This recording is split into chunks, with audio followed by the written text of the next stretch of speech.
The ball, we will hear from Vinnie Perth, the Dundalk manager, a little bit later in the hour after their victory in the Champions League last night. We'll keep you up to date with all the Europa League scores as well. Cork City have conceded, so it looks as though Niederkorn 3-2 up in aggregate are going to do enough to see off Cork City in the Europa League. But right now we're going to switch our attention to Gaelic football. Second weekend of the Super 8s, the Croke Park weekend or the neutral venue weekend. We could get into that debate, but I fear it may take up the next half an hour. Enda McGinley is on the line. Evening, Enda. Evening, all. Pillar Caffrey is in studio alongside me. How are you keeping? Great form. So Saturday evening, the double header, Cork against Tyrone at 5 and then Dublin up against Roscommon at 7. And on Sunday, it is do or die for Mayo and Meath at 2 o'clock, and that will be followed at 4 by probably the most anticipated game of the weekend between Donegal and Kerry. We'll get to that, but really the only story in town this weekend is, are we going to see Diarmuid Connolly on the bench, on the pitch at Croke Park? What do you know, Pillar? Maybe Enda knows more than I know.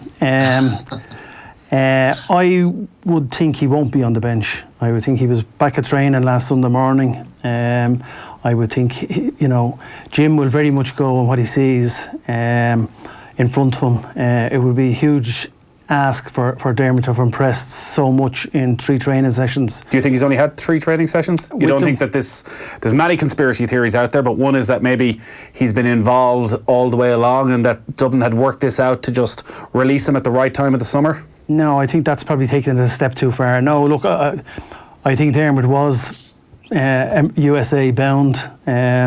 He had made that decision. That fell through, so there was another decision to be made then. And, obviously Jim has thought about it long and hard, and they've come to the conclusion that, he can add value. And if it's right for Diarmuid and he wanted to come back in, well, why would you not take him back in? But will he make the bench this week? I think he probably not. But I would expect to see him that, at this stage of the season, bring them back in. I don't think they were bringing them back in to make up numbers. I think they were bringing them back in to be an X factor, whether it be, in a semi-final, presumably to get there, or obviously if they go on into a final. Would you have brought him back in? Absolutely. You don't see a potential downside? Like, I think back to last weekend, we were up in Donegal and we were talking to Kevin Cassidy about his fallout with Jim McGuinness, and they met up again afterwards, and McGuinness potentially offered them the chance to go back in, and Cassidy felt, as a player, he looked at what Donegal were doing, thought they were flying, and thought that he may just disturb things somewhat, and decided actually it's not the best thing for Donegal. You don't think there's any possibility that these players who've trained for 6 months look at Connolly and think, everything Jim Gavin talks about, we are giving special treatment to someone? Yeah, look, you have to look at the history of this present squad. Some of them have moved on, but Diarmuid Connolly's handprint is all over this Dublin team. I don't think it's a risk. I don't think it's a gamble. He has been playing continuously with his club. A lot of the season he played at centre back with St Vincent's. He came on as a sub as recently as last week and scored 2 goals. This fella is one of the best footballers that we've ever seen. He's still in his early 30s. He's kept himself in great shape. So no, I don't see a downside to it at all. And you had the situation in Tyrone where Stephen O'Neill was parachuted in. Was it just a couple of weeks before an All-Ireland final? Obviously, much like Diarmuid Connolly, a legendary figure. Was that received by everybody in the squad as a positive, or was there a player looking over his shoulder thinking, I'm the guy who's going to drop out of the 15, I'm the guy who's going to drop out of the 26? The person at that time who was probably struggling in terms of his place in the team and for a wee bit of form, and so would have been most vulnerable to Stevie O'Neill coming back, was Owen Mulligan. And I remember the meeting clearly. It was Muggsy then. Everybody was sort of talking, and I was thinking about the Stevie O'Neill thing just as you were talking about, Connolly. For us, for a lot of us, we had All-Ireland medals in our pocket thanks to some of the performances that Stevie O'Neill had put in. Some of them Dublin players are in a similar situation, because Diarmuid had a massive, as Pillar was saying, Diarmuid had a massive say in a couple of them early All-Irelands. So players don't forget that. I think it's all about how Diarmuid has carried himself and how he is as a fella amongst that squad. If he's somebody that's all about limelight and somebody that's all about himself and it's the story about Diarmuid and all of that there, then I don't think them players would have taken him back in. But nothing that I've seen from the outside, I'm not claiming to know him well, but nothing that I've seen from the outside would suggest that Diarmuid Connolly is that sort of player. In fact, it would almost appear he's anything but. He sort of prefers to shun the limelight. I don't think he enjoys all the hype and all the story about him. I think he'd just prefer to quietly get on with football. If that's his personality, I think the boys will remain loyal to him. And so for me, the team meeting might well, if there was a team meeting like in Tyrone, I think it would have followed a similar thing, that look, he was part of our group. That group is sort of sacrosanct. You never forget the bonds that you make together, because you come through a lot of tough times, and that Dublin team did back in the day where they were trying to make their name. And as I say, Diarmuid was part of that. So having been part of that and formed them bonds, then them boys will always be open to one of their old men coming back in again. And I think Diarmuid has always conducted himself. It's not the story about Diarmuid. The media and everybody else outside it makes it the story about Diarmuid more than any actions from Diarmuid himself. He's remained completely quiet, despite the fact that if he had wanted to, we would have been talking about nothing but him for a long time. So I think them actions from Diarmuid makes it a lot easier for him to come back into the squad and makes the players happy to bring him back in, because bottom line, he has done an awful lot for them in his time as well. And for pretty much everybody in the outside, it's an absolute guessing game as to when Diarmuid Connolly reappears, whether it's 10 minutes against Tyrone, or whether maybe Jim Gavin has a moment in mind, much like the 2017 final against Mayo, that actually maybe he doesn't need Diarmuid Connolly at all, unless a moment crops up in an All-Ireland semi-final or final, that he needs that touch of class, that extra little bit of an X-factor of the unknown. Do you think Jim Gavin, being so meticulous, has a good idea right now of when Diarmuid Connolly plays? No, but I think you're absolutely right. I think it's just, you never want to have regrets. And the ultimate fear for Dublin would be to miss out on this 5 in a row. Jim Gavin won't say that, but to miss out on another All-Ireland title and a historic 5 in a row, and maybe just at that critical moment where they're really under pressure, just feeling that on the bench there's not that star turn that he can turn to, just somebody to really change that dynamic, to unnerve an opposition who's really putting it up to them, to raise the fans. And just at that critical moment, if he doesn't have that, he would look back and regret.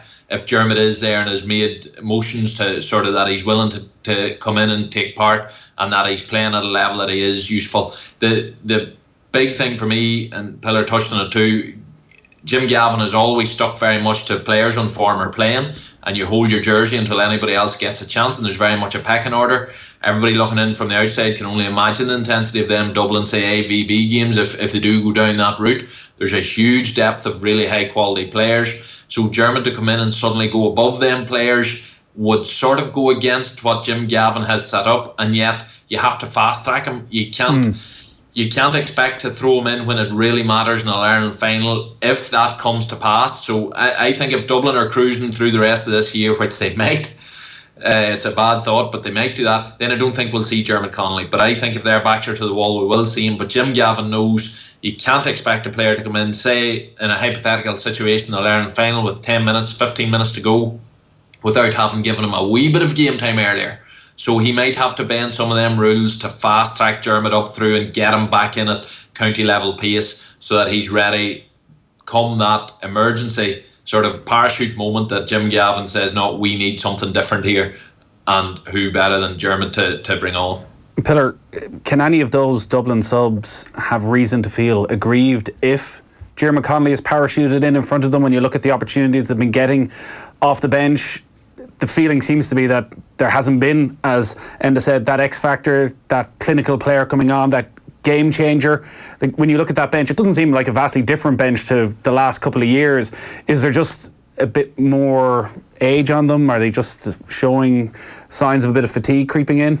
It's a very young forward line now. The forward line that's been lining out, like Howard, Cormac Costello, Niall Scully, Kieran Kilkenny, Paul Mannion, Conor Callahan, all these guys are 26 and under. So there's no father figure in it. Like, the great line of Diarmuid Connolly with Paul Flynn at 10 and 12 were probably the best we ever seen in them positions for Dublin. Paul Flynn's gone, Brennan Brogan is obviously not making the impact down there to get back into the match day 26. So, is there an X factor now? Cormac Costello was that X factor last year. He pushed himself into the first team now. I think he's probably done himself a bit of harm with his performance against Cork. Dean Rock was injured, so I can see that reverting. So that leaves you with Cormac as the X factor now. Whether his confidence will have been dropped a little bit with his performance against Cork, we only wait and see. if he's had a good week in training this week. I expect that change to be made for Saturday night. But then, the other subs, as we say, that have been coming in, Paddy Andrews, got his jaw broken earlier in the year. I'm sure he was out of football for a good while. We have Owen O'Gara, who hasn't got any game time on the bench, and Paddy Small, again, another young fella, a lot of hamstring problems, has got a few minutes, and Jim obviously sees something in him. But again, if you have a fit Diarmuid Connolly coming in who can play any of them front six positions, particularly in the half-forward line, which is the very hard line, and Diarmuid has this ability to give a killer pass. Well, you think back to that one moment of the 2017 final. And that hasn't gone away from him. Like, he's been doing that at club level continuously, and anybody who's seen Diarmuid playing in club football is raving about his performances. So it's not as if he's gone away and it's a big gamble. I don't see it as being a big gamble at all. I think the players might be looking over their shoulders, but you know what? They all know that this is not about this year. This is about this moment in time. They will never get a chance of doing a 5 in a row again.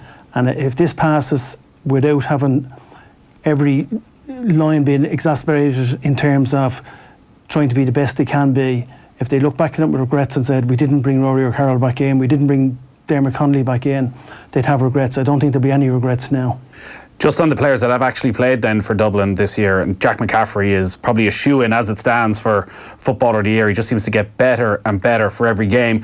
If you're Roscommon and you're Anthony Cunningham and you're in desperate need of a result going to Croke Park this week, and you're thinking, is there any way, Enda, of negating the influence of Jack McCaffrey? Have you seen teams do it? Is there a way of stopping McCaffrey? It's very, very difficult because not only has he the lightning speed that he always had, he's a massive strength now. He's a much physically stronger player. Like, in 2 of them key attacks he sort of set up, he obviously scored the goal in the first half, which was the Dublin lifeline against Cork, and even the goal that started the rout in the second half was again McCaffrey's making. And in both times he was in very tight physical contact, and it wasn't his speed that got him out or caused the opposition the problems, it was his physical strength. So speed alone is something that is almost impossible to counter against, and he's now got the speed and the strength to go hand in hand. So he's very, very difficult. The classic thing for the wing half back to try and put a wing half back on their back foot is to put a really threatening half forward on him. That half forward needs to have a huge engine because McCaffrey still needs tracked. And then the critical thing is, as McCaffrey showed after that goal, whenever he was punctured, and it was great to show he was human and punctured, where he was waving other players back to cover him, is that forward then needs to cause some sort of damage of their own up the other end. The difficulty, Dublin are so well organised, they are so mobile as a unit, they are consistently moving around. In that time, whenever McCaffrey found himself up the pitch and out of gas, he waved, and I can guarantee you whoever he was on was picked up, and all of that was immediately brushed over. He was never exposed. So no, it's very, very difficult to think what Roscommon do to try and curtail his particular influence. Donegal Kerry, probably the most anticipated game of the weekend. The winner is all but assured of a place in the All-Ireland semi-final. That throws in at 4 o'clock on Sunday at Croke Park. Kieran Donaghy was on OTBAM this morning for his Shot Clock segment, which you can catch every Thursday. You can get it on offtheball.com. He thinks that the kickouts are going to play a big role in this game, and that Sean Patton can cause Kerry a lot of problems. Donegal are going to pose so many different problems. Donegal are so sharp on the restarts, it's frightening. What they're doing a lot of is they're hitting Murphy.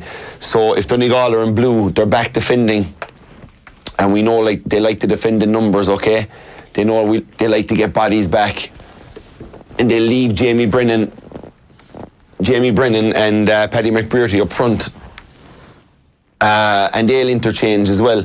But what they do is when they get back here and Kerry are the Reds and Kerry have a shot, you'll see Michael Murphy will start heading out the middle the minute the ball goes wide over the bar, and he'll start heading away out here. Patton who's been brilliant. He's a real plus factor. Patton has the ball down, and there's a few things they're doing. The first thing they're doing is they look if Murphy's got a load of space in here, either side of him, and these two guys are working in tandem, Ryan McHugh. So he's looking, Ryan McHugh right in this position is looking at Michael Murphy, he's looking at Patton, and numerous times the last day he was pointing to hit Murphy long. And this is what he was doing, hit Murphy long, because he was in a good position to come off this here. And we've seen him do it before. We saw him to do it to Dublin in 2012. It's not something new, but they're really good at doing it. They're really good at understanding when the right time to do it is. And they always seem to, like 3 or 4 times against Meath, they spotted this opportunity. They nailed the execution of the kick. And Murphy's so good and so strong at holding his man off and getting a little run and tapping it to Ryan McHugh that's coming off his shoulder here. Murphy taps it, McHugh is gone, it's open sesame. They should have got probably a goal or two late on against Meath the last day. Meath just fouled them a couple of times in that occasion. Yeah, they did. OTBAM brought to you by Avantcard, powered by MasterCard. It's back on air on offtheball.com from 7:30 tomorrow morning. Looking at the kickouts, Pillar, it's going to be fascinating, because one of the most interesting aspects of Kerry's win over Mayo was how Kerry figured out the Mayo kickout and put so much pressure on David Clarke and allowed David Moran to have this real dominant role in midfield. David Moran's presence, does that change Donegal's kick-out strategy, or do they just move Murphy deeper, move him to a different part of the pitch? Yeah, it's fascinating because, like, to me, Murphy is pound for pound the best player around at the moment. He can do it every way. He can go in full back line, catch balls under his own crossbar. He's available kick-outs. We all know he's a fantastic kicker of the ball. His strength and his passing is phenomenal. And then from dead balls, he's also brilliant. So he is the father figure of that team, and he's, you know, when the chips are down, he's doing it. I think the last day, 36 possessions, crazy stats. Well, the Meath coach, Colin Manelli, was on a Meath podcast this week, and he was actually very honest. He said, I'm not saying Donegal are a one-man team, but they're the closest team I've ever seen to a one-man team, when he was on about Michael Murphy. He's just phenomenal. It will be very interesting now.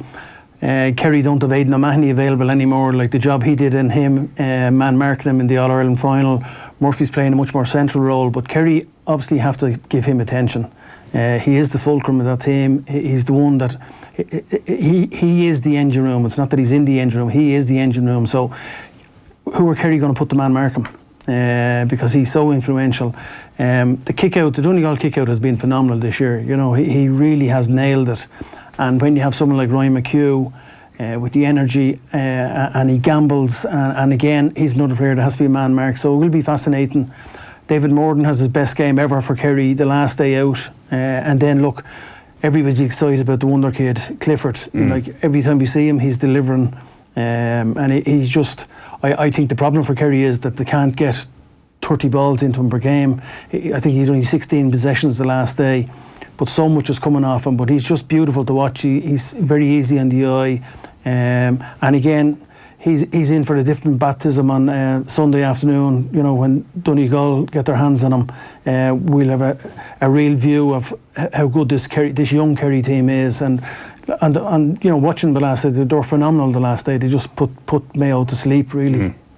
And looking at that kick-out strategy from Sean Patton, like it's wonderful to watch how it all clicks into place so quickly. As Kieran was saying there, you get the nod from McHugh. He goes long to Murphy, who just knocks it on to McHugh, who's one of the fastest players in the game, who's onto the ball like lightning, and everything just seems to open up for Donegal from there.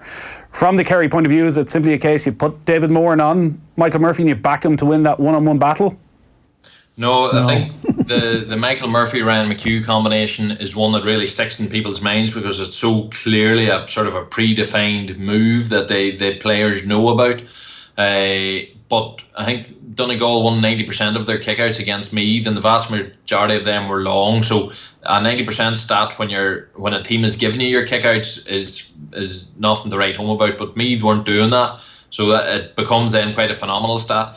But it's not just about Murphy. The problem with Donegal, they have Jason McGee, Hugh McFadden, Kieran Thompson, and Murphy. They have 4 men above 6'3" across the middle of their pitch. So Murphy is the director general in there. He's the boss man. But them other men are having phenomenal seasons and playing phenomenal ball. They're all obviously younger than Murphy, but they are massive. So Donegal essentially put a string of exceptionally tall men right across their midfield, which means they are going to be dominant. So take Kerry. Obviously, you have Moran, who was stunning the last day, but that was on a mismatch on Vaughan. But Kerry can decide to put Moran and Murphy, but then them other men will just catch ball for fun. So Donegal is exceptionally difficult. Maybe the bigger thing is the loss of Owen Van Gallagher. He was part of the real brains working the short kick out, because any team that just is bombing long kick outs the whole time, the other team will crowd them out and just physically go to town on them out round the middle. But it's the movement of the Donegal, it's the movement of that Donegal defence to get lots and lots of shorts away. Movement of midfield that can go direct and be fetched in the middle, and then the biggest killer of all, which is Kerry are looking as if they like to push up. They're pushing that extra man up and doing the modern sort of high press. But Patton has a kick out that goes 70-80 yards. It is phenomenal, and it is pinpoint, and it goes over the top where he lands it on the 45 and men are running onto it towards the opponent's goals.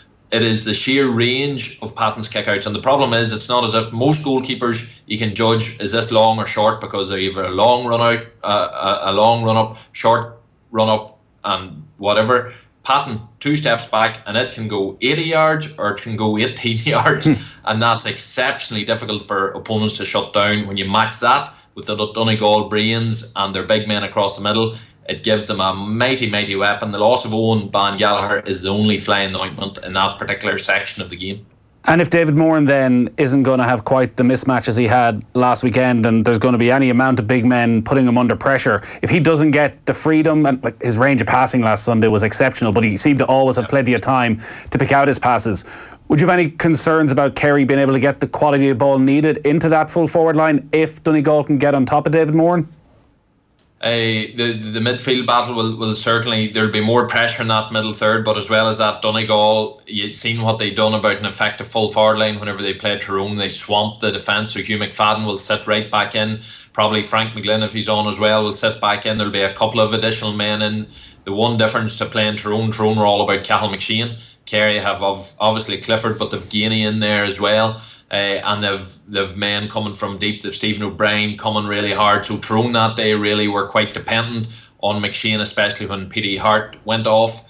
Kerry will be able to produce a more varied threat, both the running game and the direct ball to the full forward line. But Donegal will go back to what they do, which is to swamp that defence with men. It's a game plan they know well. They haven't been doing it as much. They conceded big scores against Cavan. They conceded big scores against Meath, and even the Tyrone scoreline that Tyrone ran up that day, and Tyrone weren't playing particularly well, was fairly effective. So Donegal have a slight issue in terms of their defence. Kerry, in fairness, answered a lot of them questions in their last game against Mayo, where their defence was surprisingly good. Really, whilst the forwards were obviously brilliant and Moran was brilliant, it was the defenders, for most people that have been looking at Kerry over the years and their performance there, that really sort of certainly grabbed my attention. Donegal have still a few questions in that regard, but I would assume we will see them dropping back in big numbers. Yeah, lads, we got to wrap it up. Thanks a lot for coming in the studio, Pillar. Enda, great stuff. As always, we'll have full coverage of all those games over the weekend. Vinnie Perth coming your way next. Just the latest scores in the Europa League. Cork are on their way out, 2-1 down on the night. 2-1 up on the night, but 3-2 down on aggregate. Pats 1-0 down on the night. They're heading out, and it remains scoreless. 26 minutes gone in Tallaght. Shamrock Rovers 0, Brann 0. That 2-2 on aggregate. Vinnie Perth is up next. Off the ball on News Talk. Alive and Kicking with Claire McKenna. On Alive and Kicking this week, how the Irish language can improve your wellness, Jason Vale on the power of juice, and when an MS diagnosis becomes a motivator. Alive and Kicking. Thanks to Repromed. With me, Claire McKenna, this Sunday from 9 a.m. On News Talk.